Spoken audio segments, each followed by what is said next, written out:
Imagínate flotando sola en el océano, a kilómetros de tierra firme, viendo cómo se esconde el sol en el horizonte mientras los tiburones merodean en las profundidades bajo tus pies. O bajando por un pozo abandonado para salvar a tu querida mascota, sin saber que cada metro te acerca a una muerte invisible y silenciosa. Estas son las aterradoras realidades a las que se enfrentaron nuestros protagonistas de hoy. Dos historias que te helarán la sangre y te harán pensarlo dos veces antes de tu próxima aventura. Nuestra primera historia nos lleva a las traicioneras aguas turquesas de la costa de Indonesia, donde lo que debía ser unas vacaciones de ensueño se convirtió en una pesadilla de supervivencia de varios días. La segunda nos sumerge en las profundidades mortales de una mina abandonada, donde el aire mismo se convierte en tu peor enemigo. 14 de febrero de 2014. Mientras el mundo entero celebraba el día de San Valentín, 7 mujeres japonesas se preparaban para vivir la experiencia más aterradora de sus vidas. Pero ojo, no eran novatas imprudentes. Cada una de ellas contaba con más de 50 inmersiones exitosas. Conocían perfectamente los peligros del océano y respetaban escrupulosamente todos los protocolos de seguridad. Sin embargo, a veces, ni siquiera la experiencia es suficiente cuando la naturaleza decide mostrar su cara más cruel. Su destino era Crystal Bay, frente a las costas de Nusa Penida, un auténtico paraíso submarino al sureste de Bali. Aguas cristalinas, arrecifes de coral rebosantes de vida, paisajes submarinos impresionantes. Un sueño para cualquier buceador que se precie. Pero Crystal Bay esconde un secreto mortal. Esta región se encuentra en el famoso Triángulo de Coral, donde corrientes oceánicas de una potencia inaudita pueden surgir sin previo aviso, convirtiendo el paraíso en una trampa mortal en cuestión de segundos. Lo que hace que este lugar sea tan peligroso son los bruscos cambios de densidad del agua cerca de la termoclina, esa frontera invisible donde el agua cálida de la superficie se encuentra con las gélidas profundidades. Cuando las condiciones se alinean de forma adversa, el agua se convierte en una trampa, creando corrientes descendentes tan poderosas que pueden arrastrar incluso a los nadadores más experimentados hacia las profundidades. Sin embargo, la mañana había comenzado también. Cielo despejado, mar en calma, optimismo en el aire. Las 7 mujeres ya habían realizado 2 inmersiones perfectas, explorando con asombro este mágico mundo submarino. Todo iba exactamente según lo previsto.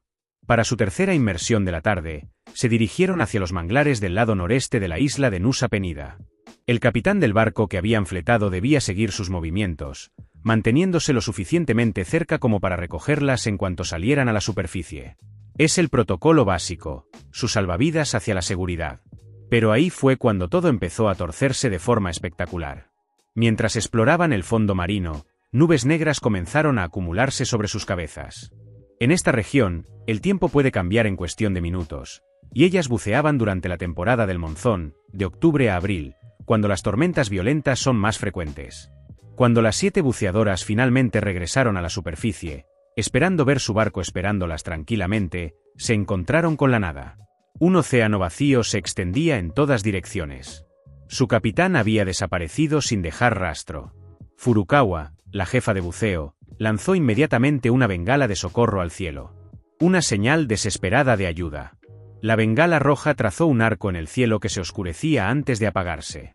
No hubo respuesta, ni barco a la vista. Entonces, la naturaleza desató su furia. La tormenta golpeó como un tren a toda velocidad. En cuestión de segundos, una enorme corriente descendente se apoderó de las 7 buceadoras y las lanzó al océano como juguetes en una lavadora gigante. Intentaron desesperadamente mantenerse juntas, agarrándose unas a otras mientras la implacable corriente las hacía girar en el agua.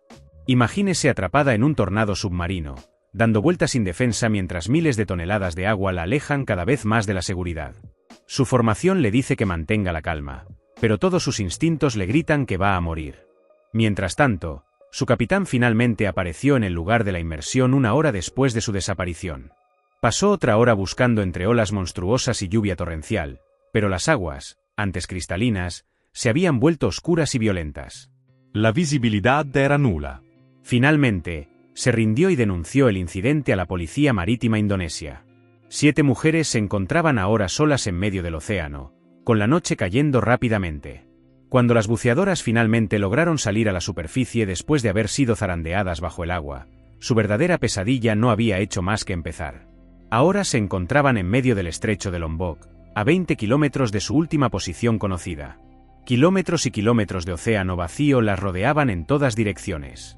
Flotar en el océano puede parecer tranquilo, pero en realidad es una sentencia de muerte en cámara lenta. El sol tropical pega sin piedad durante el día, mientras que por la noche la temperatura del agua desciende lo suficiente como para provocar hipotermia. La deshidratación se instala rápidamente y el agotamiento hace casi imposible mantenerse a flote. Y luego están los depredadores. Tiburones, medusas y otras criaturas marinas que ven a los humanos flotando como presas o amenazas. El sábado por la mañana, un día después de su desaparición, Furukawa tomó una decisión desesperada. Divisó un remolcador en la distancia y se separó del grupo, nadando frenéticamente para intentar llamar la atención de la tripulación. Pero las mismas corrientes que las habían atrapado le impidieron llegar al barco o volver con sus compañeras. Las 6 buceadoras restantes se enfrentaban a una nueva crisis. Habían logrado llegar a un arrecife de coral e intentaban trepar por las rocas cuando volvió a ocurrir la catástrofe. Olas gigantescas se llevaron a Takahashi, una de las instructoras, y a Miyata. Takahashi intentaba ayudar a Miyata cuando el océano se las llevó a ambas. Solo quedaban 4 supervivientes, aferradas al coral en medio de la nada. Las 4 supervivientes, Yamamoto, Tomita, Morizono y Yoshino, tuvieron que demostrar su ingenio en un tiempo récord. Recogieron agua de lluvia con sus aletas y todas las botellas de plástico que llegaban a sus orillas. Cuando veían cocos flotando cerca, los cogían para obtener su preciada agua dulce. Cada gota era sinónimo de vida. Durante 3 interminables días y 3 noches, se aferraron al arrecife. 3 días de sol abrasador, noches heladas, deshidratación y miedo constante a que la siguiente ola fuera la última. Los aviones de rescate sobrevolaban sus cabezas, pero no podían distinguirlas contra el coral oscuro. El lunes 17 de febrero, un pescador local vio algo inusual cerca de South Manta Point. Había señales de personas varadas en un arrecife. Las corrientes aún eran demasiado peligrosas para intentar un rescate, pero alertó inmediatamente a las autoridades. Cuando el barco de rescate finalmente las alcanzó, las 4 mujeres estaban quemadas por el sol, deshidratadas y agotadas, pero vivas. Podían caminar, hablar y, aunque parezca increíble, no habían perdido el ánimo. Pero el alivio duró poco. Furukawa fue encontrada por separado en otro afloramiento rocoso, con heridas más graves que requirieron su evacuación en helicóptero. Takahashi y Miyata seguían desaparecidas. Mientras los equipos de rescate buscaban a las 2 últimas buceadoras, los investigadores comenzaron a interrogar al capitán del barco. Su historia no tenía sentido. Las supervivientes confirmaron lo peor. Su capitán las había abandonado. Cuando regresaron de su tercera inmersión, simplemente había desaparecido. La policía lo detuvo por negligencia con resultado de al menos una muerte, posiblemente 2.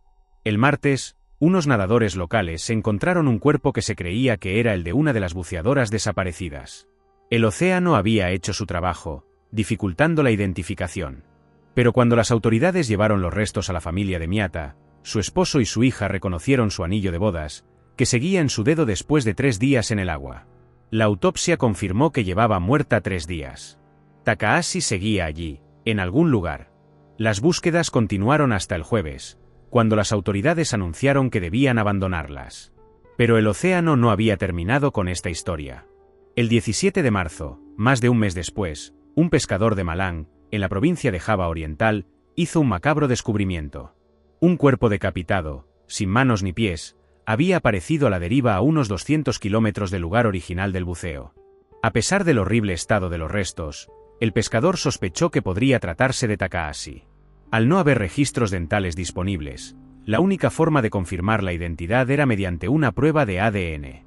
Las autoridades trasladaron los restos a un hospital de Bali, donde el marido de Takahashi identificó el cuerpo de su esposa gracias a la ropa que llevaba dentro del traje de neopreno. 7 mujeres se habían ido de viaje de buceo para celebrar San Valentín. 5 regresaron a casa con vida, pero marcadas para siempre. 2 familias perdieron a sus hijas, esposas y madres a merced del implacable mar. Pero eso solo fue el comienzo de nuestra exploración de los peligros mortales que nos rodean.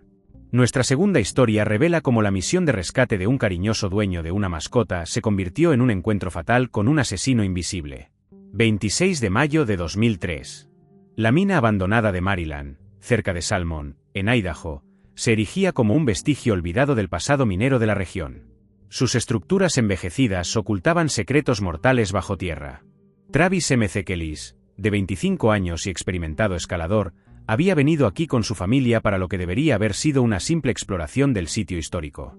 La exploración familiar del sitio minero transcurría con normalidad hasta que su perro, impulsado por la curiosidad y los instintos cazadores comunes a los caninos, corrió delante del grupo. La investigación del animal sobre las estructuras mineras se convirtió en una catástrofe cuando cayó en un pozo minero vertical de 38 metros de profundidad que había sido ocultado o mal señalizado. La desaparición del perro en esa abertura vertical convirtió una salida familiar relajada en una situación de emergencia que exigía una decisión inmediata sobre las opciones de rescate.